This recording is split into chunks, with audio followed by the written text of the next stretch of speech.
Ang lalaking ito ay isang hayagang baklang imam sa Timog, Aprika. Ako si Musin Hendrix, ang unang hayagang queer na imam sa mundo. Habang pinagmamasdan ko kung paano hinaharap ng queer na Muslim ang conflict sa pagitan ng Islam at ng kanilang sexual na oryentasyon at identidad, naramdaman kong kailangan kong kumilos.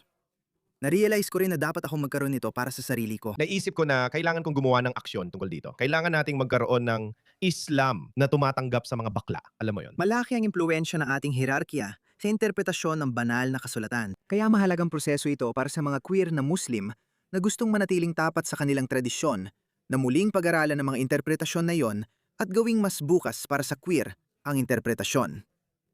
Wala namang may monopoluyo sa pananampalataya. Kaya natin ibalik ang pananampalatayang yon. Sinubukan niyang ibalik ang pananampalataya niya at naging bukas na imam sa mosque. Sa kasamaang palad, ito ang nangyari sa kanya. Hindi ko mapapakita ang buong video. Itong lalaki, itong Muslim, lumabas, hinarangan siya, tinutukan ng baril, binaril siya. At pagkatapos ay iniwan siya roon at umalis na lang. Sa kasamaang palad, namatay ang baklang imam na yon.